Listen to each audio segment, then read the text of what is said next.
오소서 성령님. 아침에 비가 왔는데요. 어제 아침에 안 오길 다행입니다.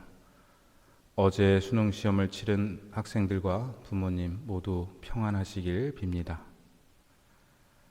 제가 어릴 때 외할머니께서 곧잘 해주시던 말씀이 있었는데요. 공심판이 오면 누가 불러도 뒤돌아보지 말고 아버지나 어머니도 따라가지 말고 그냥 앞만 보고 가라는 것이었습니다. 그리고 이 얘기를 아가다 회장님이라는 분이 해주었다는 말씀을 덧붙이셨습니다.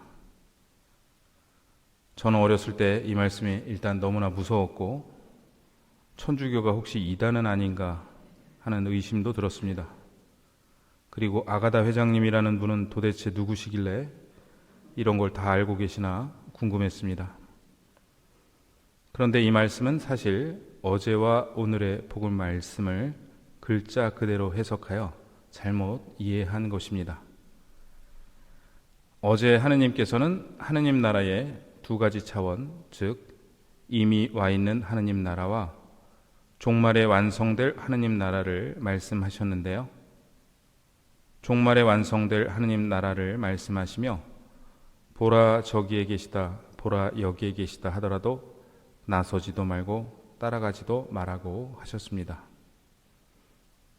오늘 복음에서는 사람의 아들의 날에 노아 때와 같은 일이 일어날 것이라 하시며 노아가 방주에 들어가는 날까지 사람들은 먹고 마시고 장가들고 시집가고 하였는데 홍수가 닥쳐 그들을 모두 멸망시켰다고 하십니다. 여기서 먹고 마시는 것은 종말과 상관없이 살아가는 삶의 자세를 의미하고 장가들고 시집가는 것은 지상의 일에 몰두하는 것을 의미합니다. 예수님께서는 부활한 이들이 더 이상 장가드는 일도 시집가는 일도 없을 것이다 라고 말씀하신 바 있습니다. 이어서 또한 롯데와 같은 일이 일어날 것이다 라고 말씀하시며 사람들은 먹고 마시고 사고 팔고 심고 짓고 하였는데 하늘에서 불과 유황이 쏟아져 그들을 모두 멸망시켰다라고 하십니다. 사고 팔고 심고 짓는 것은 재물의 사용과 관련됩니다. 사람과 재물에 묶여 하느님의 초대를 거절한 예를 우리는 루카복음 14장의 혼인잔치의 비유에서 들은 바 있습니다. 또한 옥상에 있는 이는 세간이 집안에 있더라도 꺼내려 내려가지 말라고 하시는데 역시 재물에 집착하는 것을 의미합니다. 아우구스티노 성인은 이 말씀을 영적인 삶에서 육적인 삶으로 돌아가지 말라는 의미로 해석합니다. 롯의 아내는 자신이 두고 온 소유물을 돌아보다가 목숨을 잃었습니다. 그렇다면 예수님께서는 왜 이렇게 종말에 대해 무시무시하게 말씀하셨을까요? 우리는 분명 미사 때 복된 희망을 품고 구세주 예수 그리스도의 재림을 기다리게 하소서라고 기도드리는데 말입니다. 우리는 죽은 이들의 부활을 기다리며 복된 희망을 품고 예수님의 재림을 기다리지만 주님의 자비로 저희를 언제나 죄에서 구원하시고 모든 시련에서 보호해 주셔야 그렇게 할 수 있습니다. 죄에서 구원되어야 하고 주님께로부터 멀어지려는 시련으로부터 주님께서 보호해 주셔야 합니다. 예수님께서는 당신이 다시 오실 때를 준비하며 깨어 기다리라고 말씀하셨습니다. 그런데 기원 후 66년에서 70년까지 제1차 유다 로마 전쟁이 일어났는데요. 70년 예루살렘이 로마 군대에 의해 짓밟히고 성전이 함락되었을 때 이스라엘 사람들에게는 이것이 마치 종말의 때인 것처럼 경험되었습니다. 옥상으로 도피하였다가 세간을 꺼내러 집으로 내려갔다가 죽임을 당한 사람도 있었을 것이고 도망치던 중에 뒤를 돌아보다가 죽임을 당한 사람도 있었을 것입니다. 또 한 침상에 있거나 맷돌질을 함께 하고 있던 두 사람 중 하나가 그 다음날 목숨을 잃는 일도 있었을 것입니다. 전쟁이란 그런 것입니다.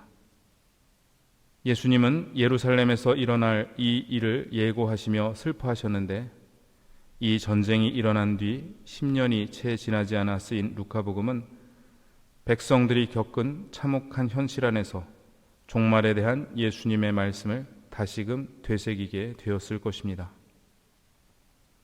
제자들이 예수님께 주님 어디에서 말입니까? 하고 묻자 예수님께서는 시체가 있는 곳에 독수리들도 모여든다고 하십니다. 이 말씀을 유다 로마 전쟁과 관련하여 이해하면 독수리 조형물을 깃발 꼭대기에 장착하고 전쟁을 했던 로마 군대가 이스라엘 사람들을 학살할 것이라는 의미가 될 수 있습니다. 또한 썩은 고기가 있는 곳에는 독수리들이 모여들게 마련이기 때문에 예수님의 말씀은 하느님 나라는 백성들이 하느님 말씀에 의해 모인 곳 어디에나 있다는 의미로 이해될 수도 있습니다. 한편 키릴로스 교부는 시체가 예수님의 몸을 상징한다고 보고 독수리는 의인들의 영혼을 상징한다고 보아 의인들의 영혼이 부활하신 예수님 주위로 모여든다는 뜻으로 해석했고, 암브로시오 교부는 성체성사 주위로 주님의 백성이 모여드는 것으로 이해했습니다. 우리는 종말을 준비하기 위해 어떻게 살아야 할까요? 제1독서가 말하는 것처럼 서로 사랑하라는 계명을 지켜야 합니다. 오늘 독서에는 부인이라는 단어가 나오는데 이것은 어떤 여성을 의미하는 것이 아니라 특정한 교회 공동체를 의미합니다. 요한 2서는 이 공동체 전체에 두 가지 이야기를 합니다. 서로 사랑하라는 것과 그리스도의 가르침에 머무르라는 것입니다. 우리는 서로 사랑하라는 말씀을 잘 알고 있으면서도 이를 권고나 충고로 받아들이는 경우가 많은 것 같습니다. 하지만 이는 우리가 따라 살아야 할 계명입니다. 초대교회는 예수 그리스도께서 사람의 몸으로 오셨다고 고백하지 않는 이단들이 있었는데 요한 2서는 이 이단들을 조심하라고 합니다. 이들은 예수님께서 이 세상에 사람의 몸으로 오시지 않으셨으므로 예수님께서 다시 오시는 재림도 없으며 심판은 이미 일어났다고 주장했습니다. 이러한 믿음은 도덕적 타락으로 이어졌습니다. 하지만 우리는 복된 희망을 갖고 그리스도의 재림을 기다리는 사람들입니다. 우리가 예수님을 기다리며 해야 할 가장 중요한 일은 서로 사랑하는 것입니다. 그것이 집안에 두고 온 세간보다 먹고 마시고 심고 짓고 하는 것보다 훨씬 더 중요합니다.